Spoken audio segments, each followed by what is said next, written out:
Income tax के एक पूर्व कमिश्नर ने एक आरटीआई फाइल की।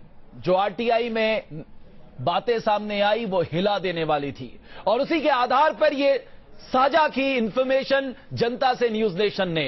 अब तय सरकार को करना है, अगर ये आंकड़ों में सच्चाई है तो जनता को सच बताए सरकार। देखिए रिपोर्ट। मैंने देखा न्यूज नेशन का ये प्रोग्राम बड़ा अच्छा प्रोग्राम है और निश्चित तौर से जो उन्होंने खुलासा किया है वो चौंकाने वाला है। हम इसको पार्लियामेंट में भी उठाएंगे।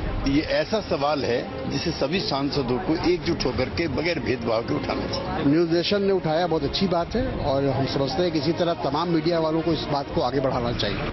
न्यूज नेशन ने खेती से कमाई के नाम पर ब्लैक मनी को व्हाइट करने के खेल का खुलासा किया तो सियासत की गलियों में भूचाल सा खड़ा होता दिखाई दिया।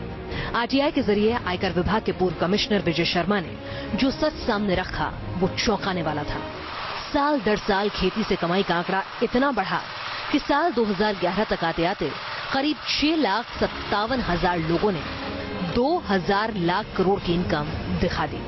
अगर इतने पैसे पर सरकार बीडीएस स्कीम के तहत टैक्स वसूल कर 125 करोड़ के खाते में सीधे सीधे पैसे डाल देती तो हर अकाउंट में करीब 7,20,000 रुपए आ जाते।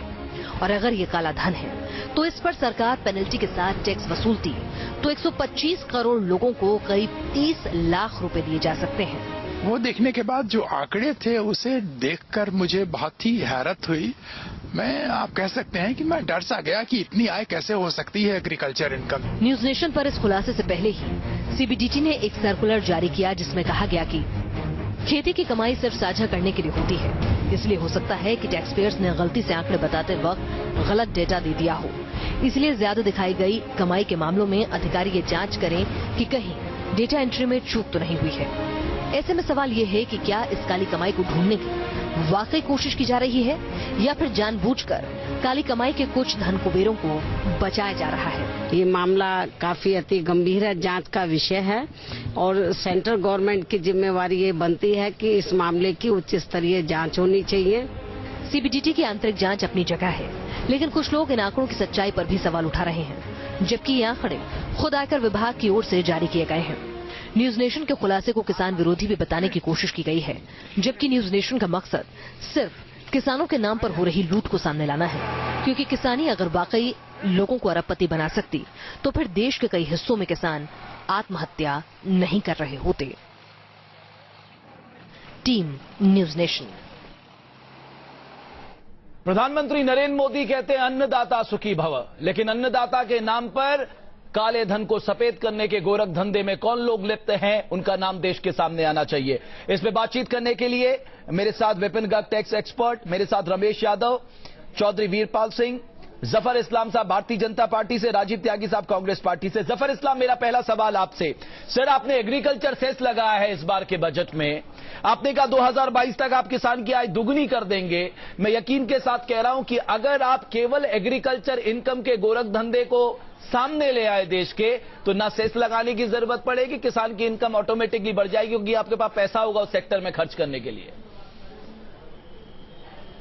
देखिए, पहले तो मैं स्वागत करता हूं आपके इस छानबीन जो आपने एक रिपोर्ट जारी की है इसके बारे में, उसका स्वागत करते हैं। लेकिन मैं ये भी कहना चाहता हूं कि चूंकि आंकड़े इतने बड़े हैं इसलिए ये इन्वेस्टिगेशन का मामला है, ये आंकड़े सही है नहीं है ये आज के दिन में या तो आप या मैं इस सर्टेनिटी नहीं कह सकते, इसलिए इसको इन्वेस्टिगेशन करना ही पड़ेगा। और जैसा आपने हमारे दो बड़े लीडर्स को सुनाया अभी आपने, उन लोगों का भी ये कहना है कि इसको इन्वेस्टिगेशन करना चाहिए और इन्वेस्टिगेट करके सच्चाई आनी चाहिए। लेकिन मैं इतना जरूर कहना चाहता हूं, छोड़ भी दे, सब्जेक्ट तो बड़ा है सर, विषय तो बहुत बड़ा है इस देश में। मैं देखिए, अभी मेरे पूरे कंप्लीट करने दीजिए, लेकिन मैं ये आपको बिल्कुल कन्विक्शन के साथ कह रहा हूं और कि हमारी सरकार जब से आई है करप्शन पे एक लगाम लगाया है और जहां भी ये सब सारे जो आपने नंबर्स बताए वो यूपीए सरकार के टाइम में, और आपको मालूम है कि उस वक्त यूपीए सरकार में जब भी ब्लैक मनी बहुत आसानी से अवेलेबल था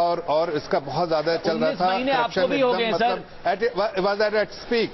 लेकिन जब से ये सरकार आई है करप्शन पे लगाम लगा के रखा है, और अगर ऐसे कोई भी इंफॉर्मेशन जैसे आपने इसको खुलासा किया इस बारे में कि एग्रीकल्चर इनकम में इतनी बड़ी इनकम दिखाई गई है, तो इस पे इन्वेस्टिगेशन होगा और जो भी लोग रिस्पॉन्सिबल होंगे, अगर सही है ये आंकड़े और उनको इन्वेस्टिगेट करके, और गलत है तो उसको जरूर उसको राजीव त्यागी आप जवाब दे सकते हैं। ये आपके टेन्योर में हुआ, ये बीजेपी का कहना, लेकिन 19 महीने बीजेपी को भी हो गए, 19 महीने से ज्यादा। राजीव त्यागी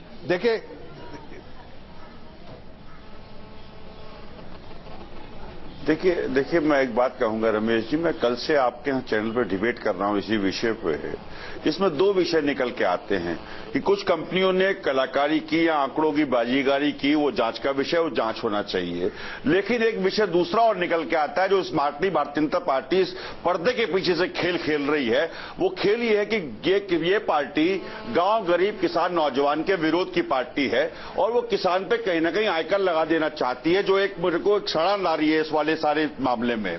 और मैं बहुत स्पष्ट इसके 2-3 आपको बातें बताना चाहूंगा। त्यागी साहब, केंद्र सरकार किसान को टैक्स नहीं कर सकती। राजीव त्यागी साहब, पहले तो आप ये बताइए कि ये सब करप्शन आपके यूपीए सरकार के टाइम में हुआ है। मैं जानता हूं नहीं कर सकते, लेकिन मुझे पंडित दीजिए आपकी पार्टी को देनी पड़ेगी। अगर इस टैक्स रिफॉर्म कमेटी कुछ भी सच्चाई है तो आपके हम चाहेंगे सरकार आपकी पार्टी को कहीं न कहीं कटहरे में खड़ा करती है। आर्टिकल 252 के हिसाब से स्टेट एक प्रपोजल भेजें कि केंद्र सरकार फार्मर्स, मुझे ये रिपोर्ट सरकार को एक्सेप्ट करनी है, सरकार को इसकी सिफारिशें माननी नहीं माननी सरकार के ऊपर है। क्या नंबर 1। नंबर 2 मैं कहना चाहूंगा, ये मैं सरकार से तो पूछ रहा हूं, भारतीय जनता पार्टी से तो पूछ रहा हूं कि एक तरफ तो वो कहती है कि भ्रष्टाचार के विरुद्ध हम लड़ेंगे और विजय माल्या 9,000 करोड़ रुपए का गबन करके। अरे पहले आप बताइए वीरभद्र सिंह के बारे में बताइए, लोगों को बताइए कि 11-12 लाख से 5 करोड़ इनकम कैसे हो गई, और एग्रीकल्चर इनकम एक साल में 11 लाख से बढ़कर 5 करोड़।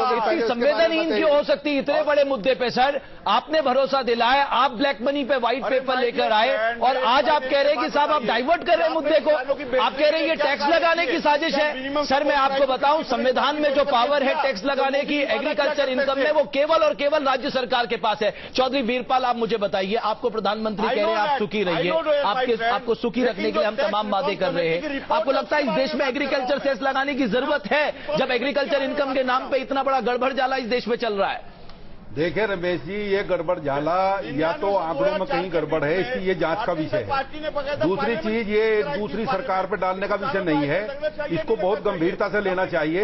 जहां किसान आत्महत्या कर रहा है, जहां किसान मर रहा है, जहां उसके संसाधनों से उसके घर का पूरा नहीं चलता, उसमें जो है इतने बड़े जो है खेल की अगर जो है बात चल रही है, तो किसान के नाम पर ये कौन लोग हैं जो इस प्रकार का धंधा कर रहे हैं? आपको 2022 तक रुकने की जरूरत नहीं है। आपको 2018-2017 में ही आपकी आय दुगनी हो जाएगी अगर ये पैसा आ जाए आपके पास। बिल्कुल, अगर ये आंकड़े सही हैं तो फिर तो किसान, भारत का किसान फिर तो बहुत समृद्ध किसान है। और फिर ये जो आंकड़े जो है, ये जो किसान आत्महत्या के आंकड़े सरकार प्रस्तुत कर रही है। सर इतनी एग्रीकल्चर इनकम इस देश में नहीं होती। यादव साहब मैं गलत कह रहा हूं? कितनी एग्रीकल्चर इनकम होती है इस देश में किसानों की? किसान हूं और मैं खेती कर रहा हूं खुद।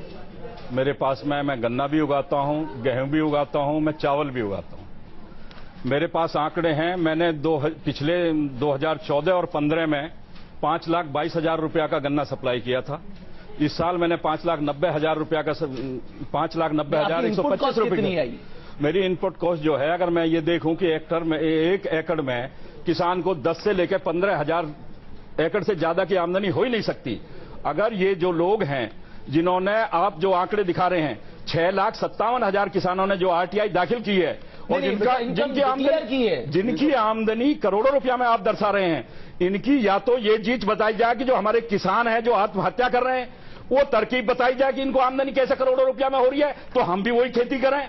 नहीं तो इनकी सीबीआई से जांच कराई जाए। काले धन को, जो इन्होंने सफेद धन करने की कोशिश की गई है, इनके एक एक नाम निकाले जाएं आरटीआई से। ये बहुत बड़े आंकड़े नहीं है और ये सब चीज हमें इनकम टैक्स। विपिन गर्ग, मैं आपको बताऊं, इस देश में 2015 में केंद्र सरकार काले धन के नाम पर एक सख्त कानून लेकर आई है। साहब आपने कहा कि हम 90% पेनल्टी देंगे, 30% हम टैक्स लेंगे, कुल मिलाकर हम 120% टैक्स लेंगे, 3 से 10 साल की सजा देंगे। हम इतना सख्त कानून लेके आए हैं। ये सारे उसी दायरे में आते हैं जो इनकम टैक्स, जो एग्रीकल्चर इनकम डिक्लेयर कर रहे हैं। इंतजार किस बात का? अगर गलत है आप जांच कराइए, उन पे टैक्स लगाइए, पेनल्टी लगाइए। मैं पासबुक लेकर आया हूं, मेरे पास आंकड़े हैं।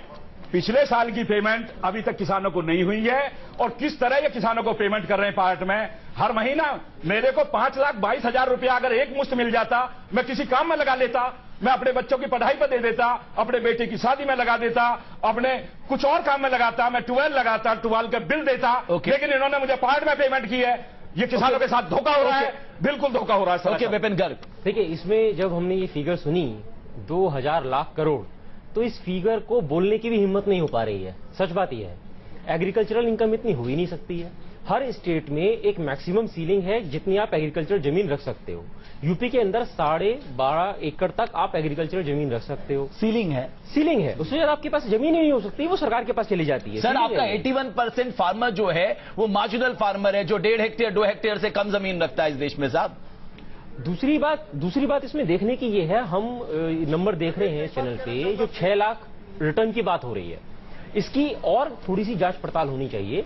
जो 10 मार्च का ये लेटर निकाला है इनकम टैक्स सर्कुलर निकाला सीबीडीटी ने, जिसमें ये डेटा मांगा है अपने फील्ड ऑफिसर से, उसमें 2746 रिटर्न की बात की है। हाँ। जो 1 करोड़ से ज्यादा आमदनी दिखा रहे हैं। बिल्कुल। इसका मतलब इन्वेस्टिगेशन का दायरा इतना मुश्किल नहीं है डिपार्टमेंट के लिए कि 6 लाख रिटर्नों को खंगालना। तो आपको दूध का दूध पानी का पानी करना चाहिए, देश के सामने सच आना चाहिए। मैं कुछ पलों के यहां पर रुक रहा हूं।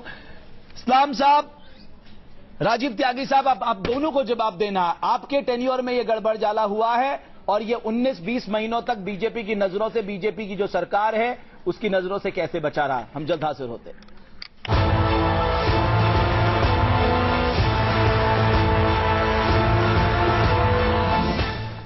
जफर इस्लाम साहब, ये लूप होल्स क्यों नहीं सरकारों को पहले पता लगते?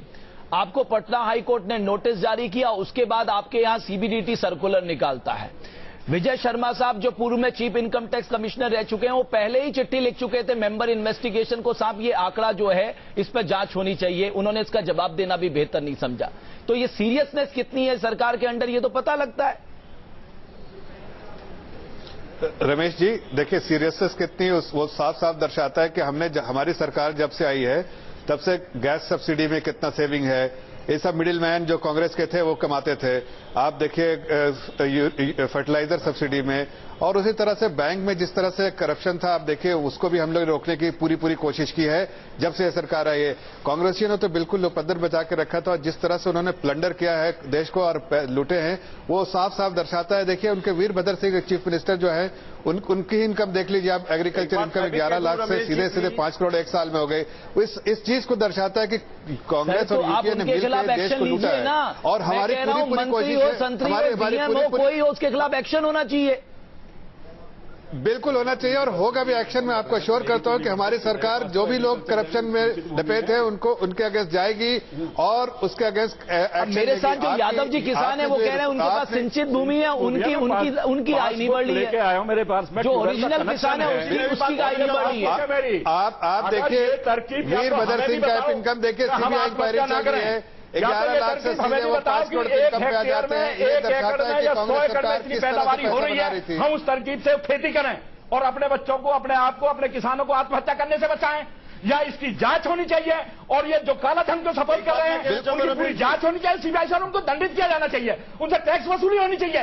ये क्या मजाक कर रहे हैं? कांग्रेस वाले बीजेपी पर, बीजेपी वाले कांग्रेस पे, और कांग्रेस वाले समाजवादी पार्टी पर, समाजवादी वाले बसपा पे देश को मजाक बना रखा है। देश का किसान आत्महत्या कर रहा है, देश का मजदूर मर रहा है, आप लोगों को परवाह नहीं है। मुझे बताइए, मेरी इनकम ये है, मेरी पासबुक सिंबावली शुगर मिल में मैं गन्ना किया। मैं आपकी बात से सहमत हूं। कांग्रेस वाले जवाब नहीं दे पाएंगे इसलिए कि करप्शन तो उन लोगों ने किया। मैं आपकी बात से सहमत हूं कि जो लोग भी इसके लिए रिस्पॉन्सिबल हैं उनको दंडित करना चाहिए, और दंडित किया भी जाएगा। इन्वेस्टिगेशन पूरी होगी, इन्वेस्टिगेशन के बाद जो भी कल्प्रिट है उनको सजा दी जाएगी। इस बात के लिए कांग्रेस कुछ नहीं कर सकती, इसलिए कांग्रेस जवाब भी नहीं दे पाएगी। कांग्रेस कटघरे में खड़ी है, उन लोगों ने स्प्लेंडर किया है, चोरी किया है पैसा, देश को लूटा है उन लोगों ने, इसलिए कांग्रेस से तो आप उम्मीद ही नहीं कर सकते। कभी मोदी बन गया, मजाक हो रही है इस देश में, इस देश का किसान मर रहा। यादव साहब शांत हो जाइए। राजीव त्यागी जी, आपको मेरी बात ध्यान से सुन लीजिए। जो राजीव त्यागी जवाब नहीं दे पाएंगे, मुझे जवाब देने दीजिए इनकी बातों का। जी वो राजीव त्यागी को जवाब देने दीजिए। देश को लूटा है, वो क्या जवाब जांच करे, सरकारी जवाब करे, या तो प्रधान सेवक सेवा में चला गया है, और चौकीदार सो गया, चिंता का विषय। राहुल गांधी ध्यानाकर्षण प्रस्ताव पे जो ओले पड़े हैं उसको लेकर राहुल गांधी खुद 5,000 करोड़ के उसके लिए बात करप्शन में लपेटे थे और जेल में है। ये आपको बताना चाहिए देश के लोगों को। बात करते हैं आप देश के लोगों को। मेरे पास समय समाप्त हो गया। आप सब मेहमानों का बहुत बहुत शुक्रिया। कुल मिलाकर सरकार को ये सामने लाना है कि अगर इस देश में कृषि आय के नाम पे गड़गड़झाला हुआ है, किन सफेदपोश लोगों ने अपने काले धन को सफेद किया है, वो देश में आया जाए, देश की तरक्की में लगाया जाए, किसान की तरक्की में लगाया जाए। बहुत बहुत शुक्रिया आप सभी का।